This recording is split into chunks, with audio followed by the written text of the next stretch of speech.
Ырыс қойдың құлағында. Ерте заманда Сырлыбек дейтін кісінің аулына кешқұрым қонақ келіп түседі. Ол ит құстың тілін біледі екен. Дастархан басында отырғанда сырттан улыған қасқырдың даусын естиді. Оған ит үріп жауап береді. Қасқыр: «Айт, Итекеш інім, әлімсақтан екеуміз туыс едік. Алла менің 7 несібемді желден, 1 несібемді үйден жаратқанын білесің. Бүгін көзім осы ауылға түсіп тұр. Маған бір қой бер», дейді. Ит: «Қасеке, менің тоқтығым осы қойлардың амандығы емес пе?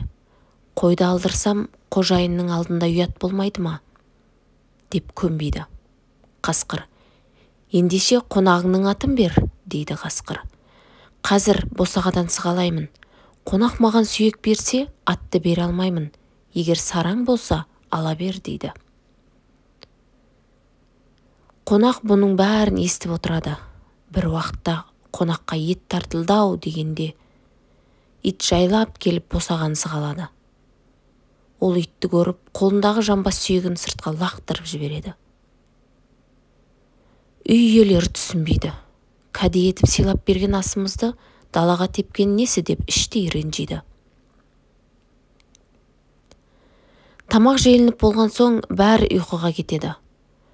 Таңертең қонақ абыр-сабыр айқайдан оянып кетеді. Түнде қасқыр шауып, қорадағы қойларды айдап кетіпті. Үй иесі қонаққа: «Қонақ жақсы болса, қой егіз табады, жаман болса, қораға қасқыр шабады» деген. «Пиғылың лас адам екенсің» деп ренжиді. Қонақ сыртқа шықса, батысқа қарай кеткен 2 ізді, шығысқа жүрген 4 ізді байқайды. Қожайынға: «Қам жеме, қойың аман, шығыста жайылып жүр. Ал итің қасқырмен жан алысып, жан берісіп жатыр. Батысқа кеткен із соны меңзейді. Итіңнің артынан барма, ол ием келді деп саған алаңдап, қасқырға алдыруы мүмкін. Қасқырдың артынан барсаң, ол қорыққаннан артына қарайды. Итің бас салып талайды», дейді. Сырлыбек қонақты ертіп, қасқырдың ізімен барады. Айтқандай-ақ, иті мен қасқыр бір-бірін ала алмай, көзбен арбасып тұр екен. Қасқыр арт жағынан келе жатқан адамды иісінен танып, жалт қарағанда, ит тамағын шап береді. Қасқыр мерт болады.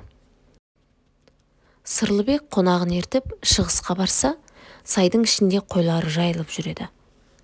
Буаз қойы егіз қоздап, қозыларын емізіп тұр екен. Сырлыбек қуанып: «Аңдамай ашумен айтқан сөзімді кешіріңіз. Жақсы қонақ келсе, қой егіз табады екен. Сіз тегін адам емес екенсіз. Көңілімді қалдырмай, тағы бір күн қонақ болыңыз» деп үйіне түсіреді. Қонақ тағы бір күн қонақтайды. Ертесіне үй иесі одан: «Не бұйымтайыңыз бар?» деп сұрайды. «Итке қатты қызығушы едім. Көңілім бөрібасарыңызға ауып тұр. Қарғысын беріңіз, жетектеп кетер едім» дейді.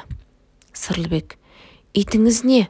Марқа қой берейін, жылқы жетектетейін» дейді. «Жоқ, ниетіңізге рахмет. Итіңізді бұйымтай еттім» деп итін жетектейді. Ит кетіп бара жатып, киіз үйдің іргесінде жатқан шиге дәрет сындырады. Қонақ: «Қожайын, мен ойландым. Иттен гөрі мына жаман шиді алсам, қалай қарайсыз? Кемпірім ши әкеп бер деп қақсай беруші еді. Соның тілегін орындайын, итіңізді қоя берейін» дейді. Сырлыбек түсінбей келіседі. Қонақ шиді ала бергенде әлгі қойдан туған егіз қозының бірі шидегі иттің дәретін жалайды. Қонақ қайтадан Сырлыбекке бұрылып: «Қожайын, шиді басқа жерден табармын. Көңілім жаңа туған қозыңызға түсті. Жас қозының етіне аңсарым ауырып жүреді. Іздегенге сұраған деген, маған қозыны сойып беріңіз» деп қозыға бата жасайды. Сырлыбек қонағының көңілін қимай, әлгі қозыны бауыздайды. Қонақ: «Қозының басына ешкімнің қолын тигізбей, алдыма тартсаңыз» деп айтады. Құмарым қанып бір тояйын деп өтініште қылады. Ас піскен кезде Сырлыбек қозының басын тартады. Қозының бір құлағы жоқ екен. Қонақ: қожайын, қозының басына ешкім қолы тимесін деп едім. Қозының құлағы қайда? Деп сұрайды. Жолаушы, айып етпеңіз. Жаңа ғана қозының басын қазаннан түсіріп, суытып қойғанбыз. Біздің көзді ала бере үйдегі жүгірмектің бір қозының құлағын кесіп алып жеп қойыпты. Ат шабан айыбымды өтейін, қаласаңыз марқа қой сояйын, тек бізге ренжімеңізші деп жалынады. Қонақ мырс етіп күледі.